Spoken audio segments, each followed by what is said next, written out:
I'm Rachel Barnes, 26 years old, and I never thought I'd see the day my father would choose someone else over me.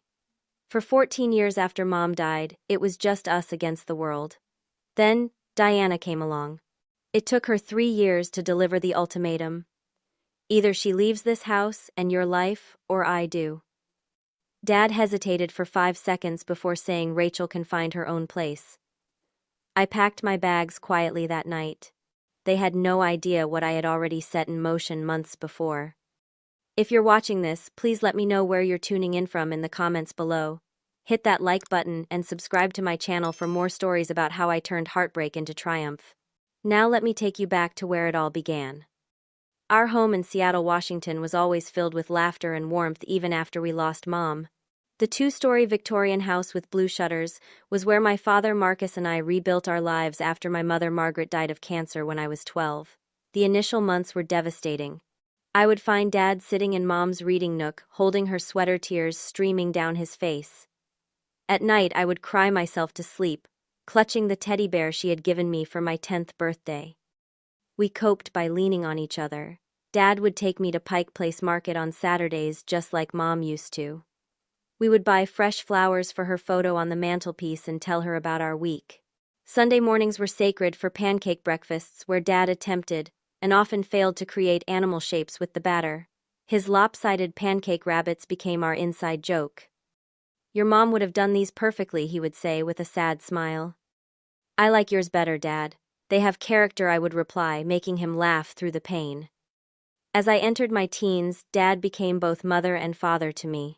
He awkwardly helped me shop for my first bra, sat through tearful breakups with high school boyfriends, and beamed with pride when I was accepted into the University of Washington. The night of my high school graduation, we sat on our back porch looking at the stars. "Your mom would be so proud of you, Rachel," he said, his voice thick with emotion. "She'd be proud of us both, Dad," I replied, squeezing his hand. I majored in business at UW, following in Dad's footsteps. He built his construction company from nothing into one of Seattle's most respected firms. I wanted to make him proud, to show him that all his sacrifices were worth it. During those college years, I noticed Dad seemed lonelier. When I came home for weekends, I would often find him working late or watching old movies alone. "You should go out more, Dad," I suggested once. "Maybe join that golf club your friend Harold keeps talking about." "I'm fine, sweetheart," he assured me, but the empty look in his eyes told a different story. Then Diana Wilson entered our lives. Dad's friend Peter introduced them at a dinner party celebrating a major contract for Dad's company. Diana was Peter's wife's cousin, recently moved to Seattle from Chicago. I was home for spring break and attended the party with Dad. Diana was stunning in a simple black dress, her auburn hair cascading down her shoulders. At 45, she was 10 years younger than Dad, but carried herself with a sophisticated confidence that immediately drew attention. What struck me most was how attentive she was to Dad, laughing at his jokes and asking thoughtful questions about his work. "Your father is such an interesting man," Diana told me, when we chatted briefly by the dessert table. "You must be so proud of him." "I am," I said, watching my father across the room. He looked animated, happier than I had seen him in years. It's nice to see him enjoying himself. During the remainder of my spring break, Dad went on 3 dates with Diana. He was like a teenager, checking his phone for messages and whistling around the house. I was genuinely happy for him. Mom had been gone for almost 10 years, and he deserved to find companionship again. There were small things about Diana that gave me pause. When Dad mentioned my upcoming internship interview in New York, Diana frowned slightly before quickly masking it with a smile. When Dad wanted to show her old family photos, she skillfully redirected the conversation to her own travel experiences. When she thought no one was watching, her warm smile would drop, replaced by a calculating gaze. But Dad was smitten, and I dismissed my concerns as overprotectiveness. After all, no one would ever replace Mom in our hearts, but that didn't mean Dad had to spend the rest of his life alone. Their romance progressed rapidly. By summer, Diana was spending most weekends at our house. By fall, when I returned to campus for my senior year, Dad called with the news of their engagement. "It's only been 6 months, Dad," I said, trying to keep the worry from my voice. "Are you sure this isn't too fast?" When you know, he replied, his voice lighter than it had been in years. Diana makes me happy, Rachel. I hope you can be happy for me too. I am Dad, I assured him, swallowing my reservations. If she makes you happy, then I'm happy. I ended the call and stared out my dorm room window at the autumn leaves swirling in the wind. I wanted so badly to believe that this whirlwind romance would bring Dad the happiness he deserved. Little did I know that Diana's entrance into our lives would be the beginning of the end of the relationship I cherished most. The wedding took place 3 months after the engagement, an elaborate affair at the Fairmont Olympic Hotel in downtown Seattle. Diana had insisted on the venue despite Dad's suggestion of something more intimate. I stood beside her as a reluctant bridesmaid in a dress I had little say in choosing, watching my father beam at his new bride. You look beautiful, honey, Dad whispered to me before walking down the aisle. Thanks, Dad, I replied, forcing a smile while wondering if he noticed how tense I was. The ceremony was beautiful, but something felt off. During the vows, Diana's eyes scanned the room, seeming to catalog the influential guests rather than focus on Dad. At the reception, she spent more time charming Dad's business associates than celebrating with him. Still, Dad looked happier than he had in years, and I told myself that was all that mattered. The changes began immediately after the honeymoon in Bali. I came home from college for a weekend visit, and Diana had already redecorated the living room. The comfortable, slightly worn furniture that held a decade of memories had been replaced with sleek, modern pieces that looked impressive but felt unwelcoming. Do you like what Diana's done with the place? Dad asked proudly. It's different. I managed, noticing that the family photos that once lined the mantel had been reduced to a single recent wedding picture. The first family dinner was a study in subtle exclusion. Diana prepared Dad's favorite steak, but forgot that I was vegetarian, something I'd mentioned several times before. Oh, I'm so sorry, she said with a smile that didn't reach her eyes. I've just been so busy settling in. You can have the side salad and potatoes. After dinner, I overheard them in the kitchen as I approached to help with dishes. Rachel seems so distant, Diana was saying. I'm really trying with her, Marcus. She's just adjusting, Dad replied. Give her time. I backed away silently, stunned by the inversion of reality. I was being painted as the problem when I had been nothing but accommodating. The next blow came when Dad canceled our traditional father-daughter hiking trip to Mount Rainier. We had gone every year since I was 13, even during my busiest college semesters. Diana has planned a couples retreat that weekend, he explained apologetically. We can go another time. But another time never came. My 22nd birthday passed without the customary breakfast at our favorite diner. Instead, I received a text message from Dad saying Diana had surprised him with concert tickets that evening, but they would celebrate with me soon. That celebration never materialized.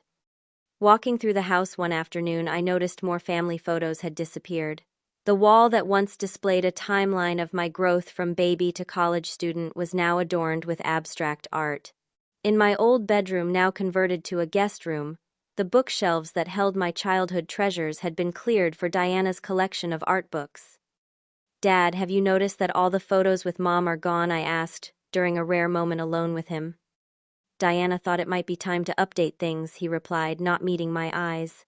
The past is the past, Rachel. We need to move forward. Moving forward doesn't mean erasing Mom, I said, hurt, evident in my voice. No one's erasing anything, he said defensively. Diana's just trying to make this her home too. The final straw came when I discovered Mom's jewelry was missing from the small wooden box Dad had always kept in his dresser drawer. It contained her wedding ring, which Dad had promised would be mine someday, and the pearl necklace that had been passed down from my grandmother. I found Diana wearing the pearl necklace at Sunday brunch. That was my mother's, I said quietly when Dad left to take a phone call. Marcus gave it to me, Diana replied, touching the pearls possessively. He said it was sitting unused in a drawer. Such beautiful things shouldn't be hidden away. When I confronted Dad later, Diana was present, tears welling in her eyes. I would never have accepted it if I thought it would upset you, she said, her voice trembling perfectly.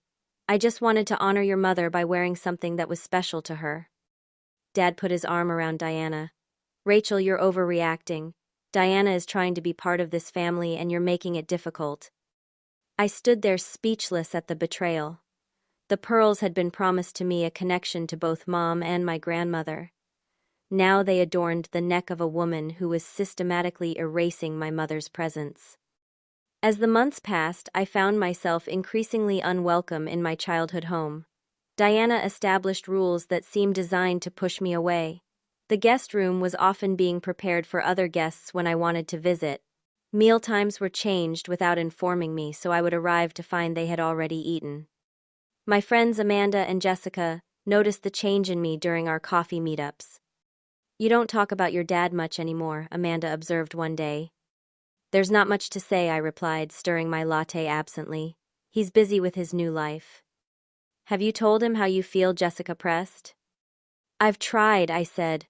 "But Diana has this way of turning everything around so I'm the villain. And Dad just can't see it." I felt increasingly isolated, watching the close relationship I had shared with my father disintegrate under Diana's influence. The house that had once been my safe haven now felt like hostile territory where I had to constantly watch my words and actions. The father who had been my rock for so many years was becoming a stranger, seeing me through Diana's carefully crafted lens. The situation deteriorated further when Diana began interfering with my career opportunities. After graduation, I had been offered a promising entry-level position at Franklin Development, one of Dad's business associates. 2 days before my final interview, the offer was mysteriously rescinded. "These things happen in business," Dad said when I called him confused and upset. "Maybe another opportunity will come along that's a better fit." I later learned through Franklin's HR assistant, who was a college acquaintance, that Diana had called Walter Franklin, directly suggesting I wasn't ready for the position and would be better served by exploring other options. "She implied it was coming from your dad," my acquaintance said uncomfortably. "Mr. Franklin didn't want to create tension with a valued business partner." I was stunned by the deliberate sabotage, but had no way to prove it to Dad without potentially getting my acquaintance in trouble. Diana had been careful to leave no direct evidence. Around the same time, my grandmother, Grace, Dad's mother, became ill with pneumonia. She needed assistance with medical bills not covered by insurance. Before Diana, Dad would have helped without question. Now, when I approached him about it, Diana was quick to interject. "We've just put a significant amount into renovating the lake house," she said smoothly. "And there's the European trip we've booked for fall. Perhaps there's a payment plan your grandmother could arrange." Dad looked uncomfortable but nodded in agreement. "Diana's right, Rachel. Mom has her pension. She should be able to manage." I ended up taking a second job waiting tables to help Grandma with her expenses. When I would visit her at her small apartment, she would ask about Dad, hurt evident in her eyes. "He's just busy, Grandma," I would say, not wanting to burden her with the truth. "Diana keeps him on a tight schedule," she observed shrewdly. "I've hardly seen my son since the wedding." The distance between Dad and his own mother was yet another red flag, but my concerns continued to fall on deaf ears. Diana began suggesting with increasing frequency that it was time for me to find my own place. Never mind that I was struggling financially between helping Grandma and paying off student loans. "You're a college graduate now, Rachel," she would say with a thin smile. "Don't you want your independence? Your father and I need our space as newlyweds." Dad, who had always told me I was welcome at home for as long as I needed, remained silent during these conversations. The holidays, once a time of warmth and togetherness, became painful ordeals. Dad canceled our Thanksgiving plans at the last minute because Diana had accepted an invitation to her friend's mountain cabin. Christmas morning, a tradition sacred to our family even after Mom died, was rescheduled to Christmas evening because Diana wanted to sleep in and have a quiet morning. My privacy was invaded when I discovered Diana had been reading my journals. I had kept them in a box under my bed since high school, documenting my grief over Mom, my college experiences, and recently my struggles with Diana's presence. I found the box slightly out of place, and one journal on top when I distinctly remembered putting it in the middle of the stack. When confronted, Diana turned it around on me. "I was just cleaning under the bed and the box opened accidentally." If you're going to write such hurtful things about me, perhaps you shouldn't keep them in our home. The use of our home stung more than I could express. This had been my home long before Diana arrived. The isolation increased as Diana began spinning narratives about me to family friends.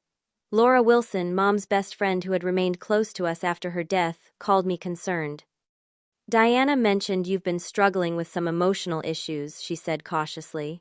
She said you've been hostile toward her because you can't accept your father's happiness. Is everything okay, Rachel? Similar conversations happened with other longtime family connections. Diana was systematically damaging my relationships and reputation, while portraying herself as the concerned patient stepmother, dealing with a troubled stepdaughter. The constant gaslighting and loss of my support system took a toll. I developed anxiety jumping whenever my phone rang, dreading another relationship damaged by Diana's subtle campaign. I lost weight, had trouble sleeping, and found it difficult to concentrate at my job. My relationship with Thomas, whom I had been dating since my senior year, suffered as well. We would make plans only for me to cancel when a family crisis engineered by Diana demanded my attention. I barely see you anymore, Thomas said after I canceled our weekend getaway to deal with Grandma Grace's sudden eviction notice, which I later discovered was due to Diana accidentally missing the rent payment I had entrusted to her. I'm sorry, I said, exhausted to my core. Everything's falling apart and I don't know how to fix it. Thomas, to his credit, was patient. One evening after listening to my latest Diana story, he made a suggestion that would change everything. Rachel, you need to protect yourself legally and financially, he said firmly. Your father is blinded right now, but you need to think about your future and your grandmother's well-being. I have a friend who's an attorney. Maybe you should talk to him. I hesitated, the idea of taking legal action against my own father unthinkable. But as I watched Diana's influence grow and my father transform into someone I barely recognized, I realized Thomas was right. The time for hoping Dad would see through Diana's manipulation had passed. I needed to take action. The final piece fell into place when I overheard Diana discussing finances with Dad late one night. I had come home to pick up some documents and heard them in Dad's office. The construction company should be restructured, Diana was saying. Put everything under the new LLC. It's better for tax purposes. But that would bypass the family trust Margaret set up, Dad replied, sounding uncertain. Rachel's inheritance. Rachel is an adult now, Diana said dismissively. She has her own career. She doesn't need a handout from her mommy. Besides, we could use that capital for the expansion into Portland. I froze outside the door, my heart pounding. Mom had established a trust before she died, ensuring I would be provided for and have a stake in the family business. Diana was trying to dismantle it, and Dad was considering it. That night I began my investigation into Diana's past. What I discovered shocked me to my core. Diana had been married twice before, both times to wealthy men who experienced financial difficulties shortly after the divorces. There were lawsuits settled quietly, and name changes. Diana Wilson had previously been Diana Miller, and before that Diana Thompson. When I tried to show the evidence to Dad, presenting it as gently as I could, he refused to even look at the documents. I don't know why you're trying to destroy my happiness, he said, his voice cold. Diana warned me you might do something like this out of jealousy. I didn't want to believe her, but here we are. Dad, please, I begged. Just look at the evidence. She's not who you think she is. Enough, he shouted, something he had rarely done before Diana. I don't want to hear another word against my wife. If you can't accept her, maybe you should spend less time here until you can. I left his office shaking, finally understanding the full extent of Diana's manipulation. She had not only inserted herself between Dad and me, but had rewired his thinking to the point where he couldn't even consider the possibility she might not have his best interests at heart. Thomas held me as I cried that night, my world crumbling around me. What am I going to do? I whispered. She's taking everything and he's letting her. You fight, Thomas said firmly, not with emotion but with strategy. You're smarter than she is, Rachel, and unlike her, you actually care about your father. That gives you an advantage she'll never have. Looking into his determined eyes, I felt something stir within me. a plan began to form, not born of vengeance, but of protection. I would not let Diana destroy what Mom and Dad had built. I would not let her erase our family legacy. The next morning, I made an appointment with Bradley Stevens, a trust attorney recommended by Thomas. It was time to fight back. Bradley Stevens' office was in a modest building downtown away from the high-rises where Dad's business associates worked. This was intentional on my part. I couldn't risk running into anyone who might mention my legal consultations to Dad or Diana. Bradley was in his 50s with salt and pepper hair and kind eyes that had seen every type of family dispute imaginable. After I explained my situation, he pulled out a legal pad and began taking notes. "First, let's establish what we know," he said. "Your mother established a family trust before her passing." "Yes," I confirmed. "She wanted to make sure I would be taken care of and have a stake in Dad's business when I was older." Bradley nodded. "Smart woman, your mother? Let's find out exactly what protections are in place." Over the next week, Bradley obtained copies of the trust documents. What we discovered gave me my first glimmer of hope. Mom had set up ironclad provisions that required both Dad's and my signature to make any substantial changes to the trust or the business structure. Additionally, certain assets, including the family home and a significant portion of the company shares, were protected from being transferred out of the family. "Your mother created what we call a spendthrift trust," Bradley explained. "She must have wanted to ensure that the family assets would be protected regardless of circumstances." "She always was the practical one," I said, a lump forming in my throat. Even from beyond the grave, Mom was looking out for me. "Now what we need to do is ensure your father doesn't find loopholes or be persuaded to challenge the trust," Bradley advised.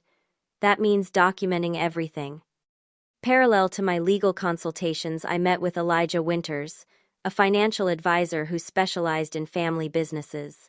Elijah reviewed the company's recent financial statements, which I had access to as a nominal board member courtesy of Mom's arrangements. "There are some concerning patterns here," Elijah noted, pointing to several large withdrawals. "These consultancy fees to Wilson Enterprises. That's your stepmother's company, correct?" I nodded, the pieces falling into place. Diana had established a shell company and was channeling funds from Dad's business into it. "And these new investment ventures," Elijah continued. "They're high risk with minimal documentation. This isn't how your father used to operate based on the historical records." "It's all Diana's influence," I confirmed. "Dad would never have made these decisions before." Armed with this information, I knew I needed allies within Dad's business circle. Harold Matthews had been Dad's friend and business partner for 20 years. I invited him for coffee, careful to choose a quiet cafe far from Dad's usual haunts. Harold's worried expression told me he already suspected something was wrong.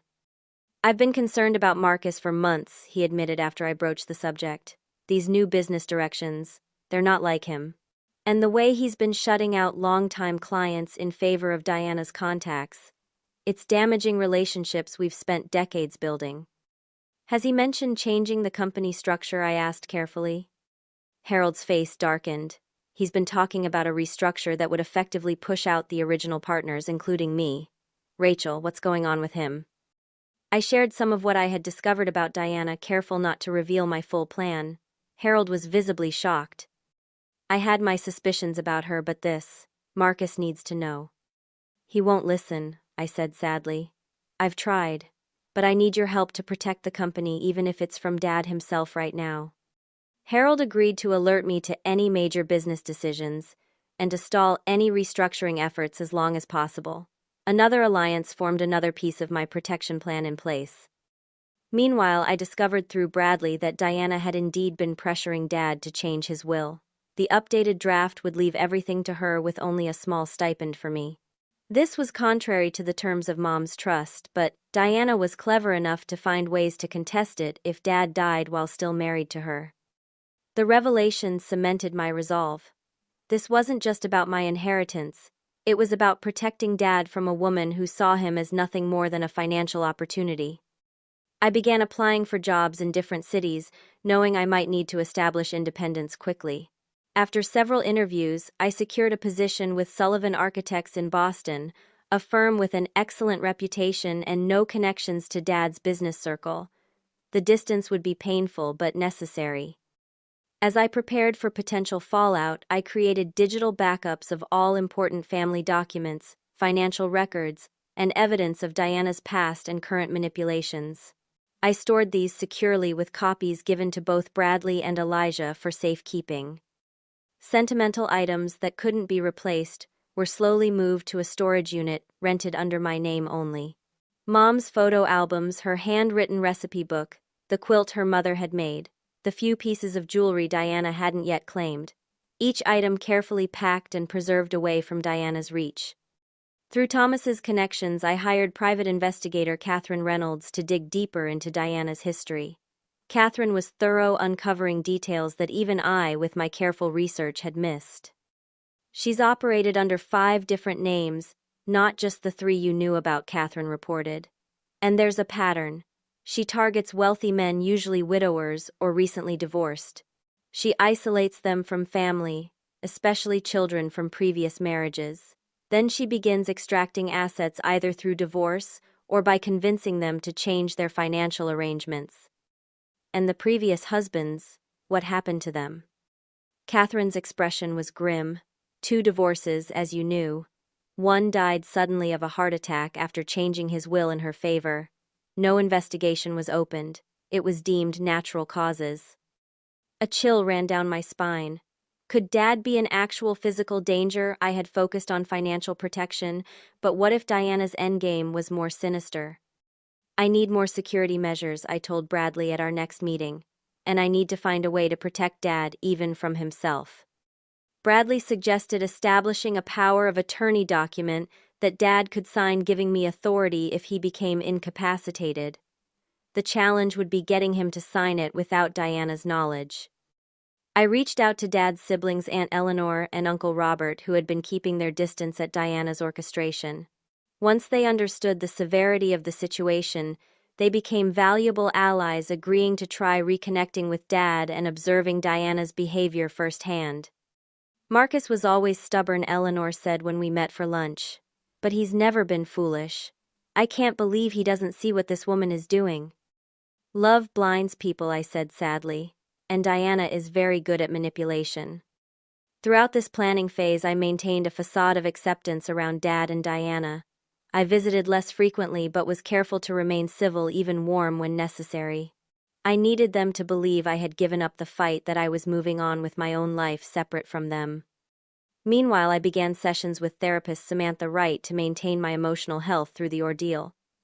Samantha helped me develop coping strategies and, crucially, to separate my anger at Diana from my love for Dad. He's still your father, she reminded me. He's making terrible mistakes, but that doesn't erase your history together or his love for you, even if it's clouded right now. I'm afraid of losing him completely, I admitted during one session. You're fighting to save him, Samantha said gently. Remember that. This isn't revenge, it's rescue. Those words became my mantra as I completed my preparations. Every document secured, every alliance formed, every financial protection established. I was as ready as I could be for whatever came next. I didn't have to wait long. 3 days after my final meeting with Bradley, where we put the last protections in place, Dad called, his voice strained. Rachel, can you come for dinner tomorrow night, Diana? And I want to talk to you about something important. Of course, Dad, I replied, my heart pounding. I'll be there. As I hung up, I knew the confrontation I had been preparing for was about to happen. Diana was making her final move, and I needed to be ready. The dinner table was set with Diana's expensive china 3-place settings arranged with precision. Dad seemed nervous, glancing between Diana and me as he poured the wine. Diana, by contrast, was the picture of calm confidence, dressed immaculately in a silk blouse that I recognized as having been purchased with Dad's credit card. Rachel, you look well, Diana said, her smile not reaching her eyes. How's that little apartment of yours coming along? It's comfortable, I replied neutrally. I've made it my own. The small talk continued through the appetizer, a tension building that even Dad couldn't ignore. Finally, as Diana served the main course, Dad cleared his throat. Rachel, there's something we need to discuss with you. He began, his voice unnaturally formal. Diana placed her hand over his. Marcus and I have been talking about our future, she said, taking over smoothly. As you know, we're planning to expand the business to Portland and possibly beyond. It's an exciting time for us. I nodded, waiting for the real point. It came after a deliberate pause. We've also been discussing our living arrangements, Diana continued. This house has so many old memories. We're thinking it might be time for a fresh start somewhere new. My stomach tightened. The family home where I grew up, where Mom had lived and died, where every corner held precious memories. They wanted to sell it. I see, I said carefully.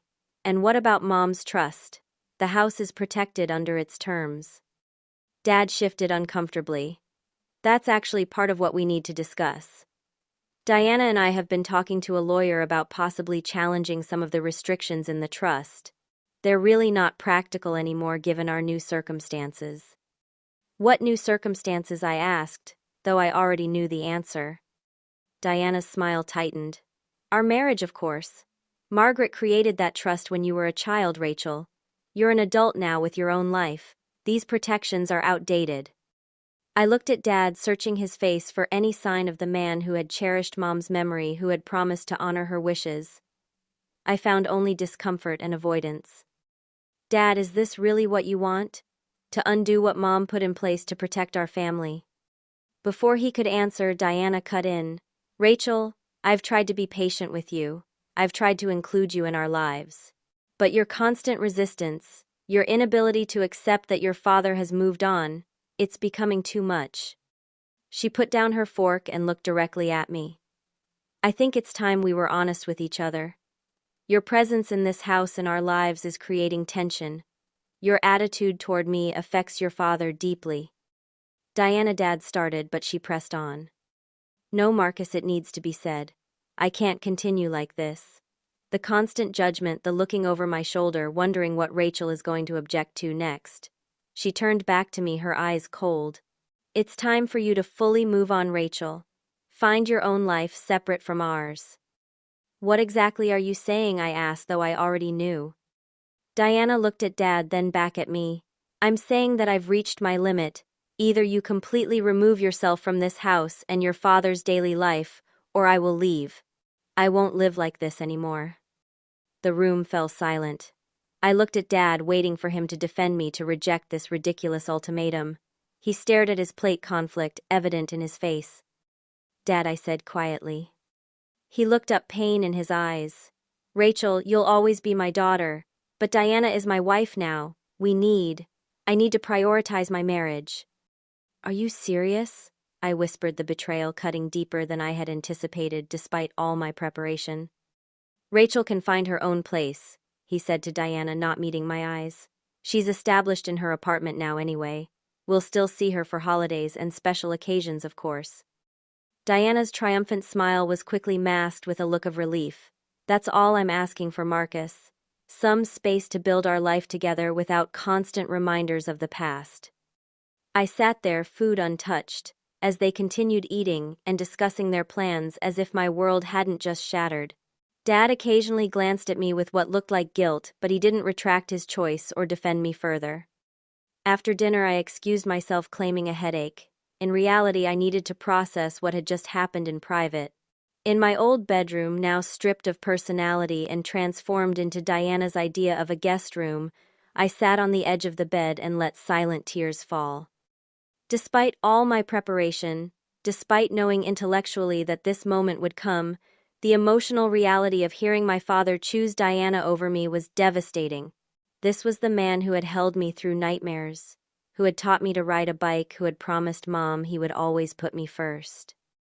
I allowed myself 10 minutes of grief before wiping my tears and focusing on what needed to be done. The plan was in place. Now it was time to execute it. The next morning, Dad attempted a weak explanation over coffee, Diana conveniently absent. Rachel, about last night, he began awkwardly. I want you to know this doesn't change how much I love you. Doesn't it? I asked quietly. Diana just needs some time to feel secure in our marriage. Once things settle down, we can find a new normal. You'll always be my daughter. I looked at him, this stranger wearing my father's face. Would Mom recognize you now, Dad? Would she understand the choices you're making? He flinched as if I'd struck him. That's not fair, Rachel. Margaret would have wanted me to be happy. She would have, I agreed. But not at the expense of your integrity or your relationship with me. Never that. Dad had no response, and I didn't push further. I had given him one last chance to see reason, and he had chosen his path. That evening, I returned to the house when I knew Dad would be at a business dinner with Diana. I packed the last of my truly personal belongings, things that couldn't be replaced. The teddy bear Mom had given me, Dad's handwritten birthday cards, from years past, the small watercolor I had painted in high school that had once hung proudly in Dad's office. As I walked through the house one last time, I ran my fingers along the kitchen counter, where Mom had taught me to bake, paused by the height markings on the doorframe that tracked my growth, and stopped in Dad's study to leave a letter. On his desk. The letter wasn't angry or accusatory. It simply stated that I loved him, that I would always be his daughter, and that when he was ready to remember who he really was, I would be waiting. I included my new Boston address and phone number information I had withheld until now. I encountered Diana as I was leaving. She stood in the foyer, her expression a mixture of surprise and triumph. Leaving so soon, she asked, her voice sickly sweet. Yes, I replied simply. You've won, Diana. Congratulations. A flash of confusion crossed her face, clearly expecting more resistance. Marcus will be pleased you're being so reasonable. Of course you're welcome to visit occasionally. How generous of you, I said, my voice neutral. I stepped past her to the door. Rachel, she called after me. No hard feelings, I hope. This is just what's best for everyone. I turned back to look at her one last time. We'll see about that. The uncertainty that flickered across her face gave me a small measure of satisfaction as I walked out the door of my childhood home. I spent that night in a small apartment I had rented, temporarily surrounded by boxes and uncertainty. Friends came by, Amanda and Jessica bringing takeout and wine, Thomas arriving later with extra blankets and quiet support. Are you okay? Thomas asked when the others had left. No, I answered honestly. But I will be. The plan is in motion. Now we wait. As I lay in bed that night, I thought about Dad alone in his compromise of a life with a woman who saw him as nothing more than a means to wealth.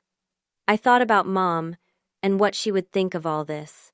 And I thought about the protections I had put in place, ready to activate at the first sign that Diana was making her final move against what remained of our family legacy. The pain was real and deep, but beneath it was a steely resolve. Diana thought she had won, that I was walking away defeated. She had no idea what I had already set in motion months before. 2 weeks after the ultimatum dinner, I arranged a meeting with Dad's business partners at a conference room in Bradley's office building. Harold was there along with William Carson and Philip Daniels, the other major stakeholders in the company. I had never called such a meeting before, and their curious expressions showed they understood this was no ordinary situation. Thank you all for coming. I began, my voice steadier than I felt. I've asked you here because I'm concerned about the direction of Barnes Construction and the influence Diana has been exerting over business decisions. Harold nodded encouragingly as I distributed folders containing the financial evidence Elijah had helped me compile. The men's expressions grew increasingly grave as they reviewed the documentation. These consultancy fees to Wilson Enterprises, William said, looking up sharply. This is Diana's company. Yes, I confirmed. A shell company she created shortly after marrying Dad. As you can see from the bank records, the money flows directly to accounts only she controls. Philip flipped to another section. And these investment ventures in Portland, they're not even real properties. These addresses don't exist. Exactly, I said. The money disappears supposedly for land purchases and permits, but there's no actual development happening. Harold looked devastated. Marcus and I built this company from nothing. 30 years of work. She's bleeding it dry in less than one. There's more, I said, directing them to the final section of the folders. Diana has been married 3 times before, not twice as she claims. Each marriage followed the same pattern. And in each case, the business involved suffered significant financial damage. The evidence was irrefutable. Catherine's investigation had uncovered court records, financial statements, and testimonials from previous victims of Diana's scheme. "What do you want us to do?" William asked finally. "Marcus is still the majority shareholder." "Actually, he's not," I said, producing another document. "Under my mother's trust, the company shares are split. Dad controls his portion only as long as he maintains the company in the family's best interest. As trustees, you three, along with me, have the authority to temporarily freeze certain decisions if you believe they violate that condition." Bradley had been brilliant in identifying this clause in Mom's trust. It was meant as a safety net, a way to protect the company if Dad ever became incapacitated or made decisions that threatened its survival. Diana's influence qualified as exactly the kind of threat Mom had sought to prevent. By the end of the meeting, the partners had agreed to enact the protective clause, effectively limiting Dad's ability to make major financial decisions without unanimous board approval. They would also initiate an audit of the company finances, focusing on the suspicious transactions I had identified. While this was happening in Seattle, I was settling into my new life in Boston. The position at Sullivan Architects challenged me professionally, and the distance provided emotional space to heal. I found an apartment in Back Bay, small but with character reminiscent of the warm spaces Mom used to create. 3 days after the partners' meeting, Dad called. His voice was shaking with anger and confusion. "Rachel, what have you done? The board has frozen my authority. They're talking about an audit." Diana is beside herself. "I'm protecting the company, Dad," I replied calmly. "And I'm protecting you whether you see it or not. By going behind my back, by turning my friends against me." "They were already concerned, Dad. I just showed them evidence of what's been happening. Diana is systematically draining the company's resources. She's done it before to other men." "That's ridiculous," he spluttered, but I detected uncertainty beneath his anger. "Check the records, Dad. Look at the real numbers, not what Diana shows you. Ask yourself why she pushed so hard to separate you from everyone who cares about you. From me, from Grandma Grace, from your friends and business partners." There was a long silence before he spoke again. "I need time to think about this." "Take all the time you need," I said gently. "I'm not going anywhere." The following weeks brought a flurry of activity. Diana, realizing her financial pipeline was being restricted, began to panic. She attempted to access the joint accounts she shared with Dad, only to discover the larger withdrawals now required dual authorization, another protection Bradley had helped me establish. Dad, meanwhile, was finally beginning to see cracks in Diana's facade. The audit revealed the extent of the financial manipulation, far worse than even I had suspected. When confronted with the evidence by Harold and William, Dad couldn't deny the truth any longer. Diana's previous victims, contacted by Catherine, agreed to provide statements about their experiences. 2 ex-husbands and 1 former business partner came forward, describing in detail how Diana had manipulated them emotionally while systematically dismantling their finances. As the evidence mounted, Diana's behavior became increasingly erratic. She alternated between tearful pleas to Dad, claiming she was being framed, and vicious attacks on my character. She tried to contact me directly, first with threats, then with desperate attempts at negotiation. "You've ruined everything," she hissed in one voicemail. "Your father and I were happy until you interfered." Later messages took a different tone. "Rachel, please, there's been a misunderstanding. We can work this out as a family. Tell your father I never meant any harm." I maintained professional boundaries, directing all communication through Bradley. The legal strategy was working perfectly, protecting both the family assets and my father, without directly attacking Diana, which might have only driven Dad further into her camp. The media caught wind of the story when one of Diana's previous husbands went public with his experience. "Seattle businessman latest victim of serial con artist," read the headline in the business section of the Seattle Times. The article was careful and factual, but its publication sent shockwaves through Dad's social and business circles. Dad called me late one night, his voice rough with emotion. "The house feels empty," he said without preamble. "I asked Diana to stay with a friend while we sort things out."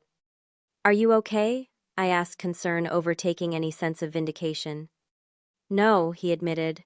"I feel like a fool, Rachel. The things she did, the things I allowed to happen, the way I treated you in Mom's memory. I don't know how you can ever forgive me. You're my dad. I said simply. That hasn't changed. Diana made one final desperate move. She attempted to transfer the remaining funds from one of the business accounts to an offshore account she had established. The transfer was flagged and blocked, triggering the final phase of our legal strategy. Bradley filed for an emergency injunction freezing all assets connected to Diana. When served with the legal papers, Diana showed her true colors at last. She stormed into Dad's office at the company headquarters, screaming accusations and threats. The entire confrontation was captured on the building's security cameras, providing the final evidence Dad needed to see who she really was. That night, Dad filed for divorce. 1 year later, I stood in my Boston apartment looking out at the autumn leaves in the park across the street. My phone rang, displaying Dad's number, a now weekly occurrence that had once seemed impossible. "Hi, Dad," I answered, smiling at the normalcy of it. "Rachel," he greeted warmly. "How's my favorite architect doing today?" We fell into easy conversation about my latest project, a community center I was helping design. Dad's genuine interest in my work had returned one of many healing signs in our relationship over the past year. The aftermath of Diana's exposure had been challenging but ultimately transformative. The divorce was finalized 6 months ago, with Diana receiving a settlement far smaller than she had hoped for, thanks to the prenuptial agreement Dad had signed at Mom's insistence years ago, and the evidence of financial misconduct. Diana had moved on, reportedly seeking new targets in Chicago, but the network of previous victims we had connected was vigilant about warning others.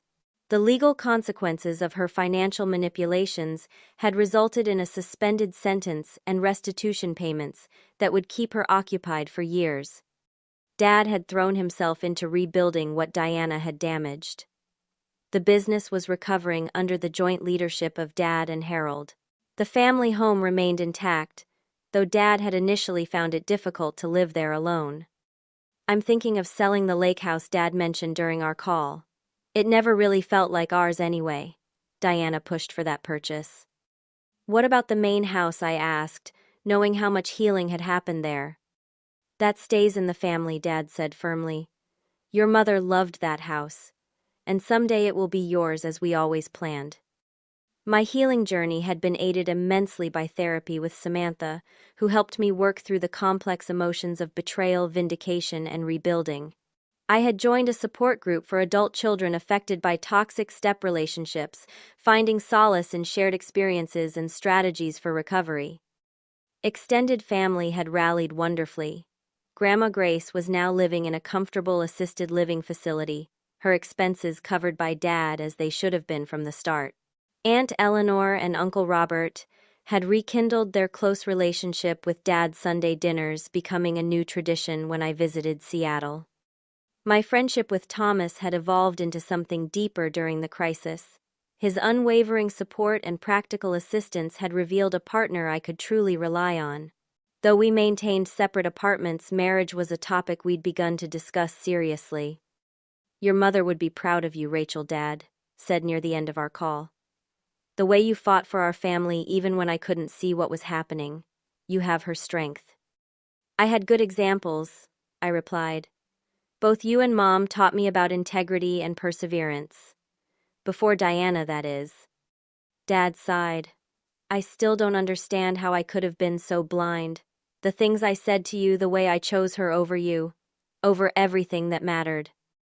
"Love makes us vulnerable," I said, repeating words Samantha had shared during therapy. Diana was expert at exploiting that vulnerability. But love is also what saved us in the end.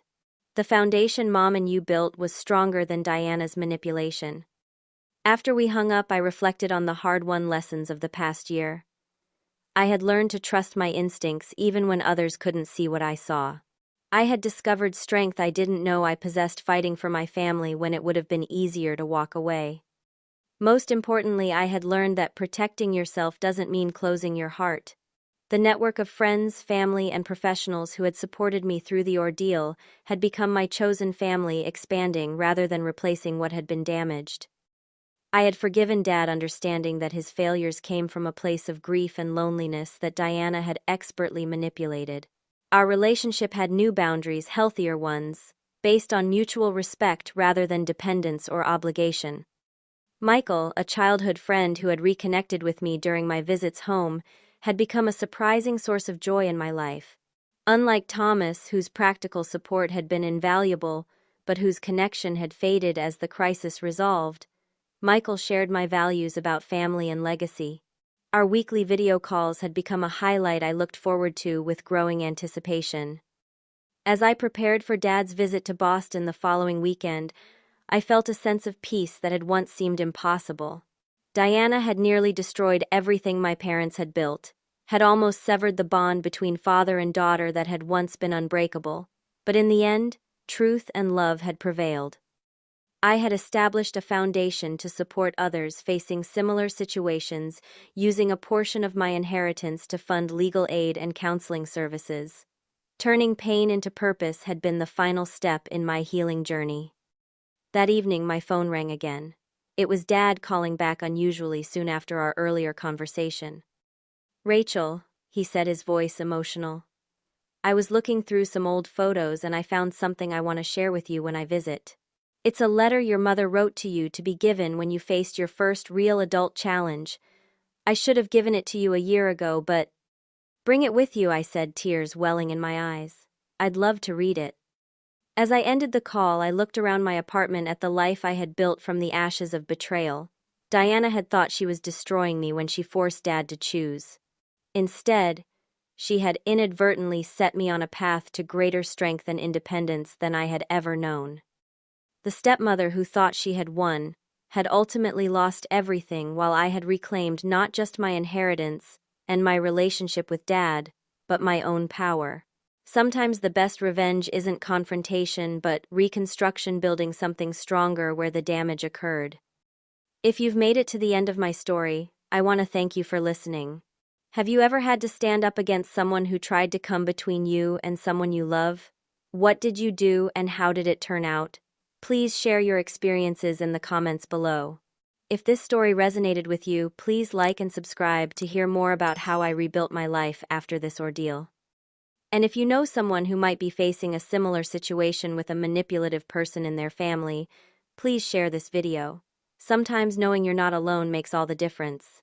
Until next time, remember that the bonds of true family love, though they may be tested, are never easily broken.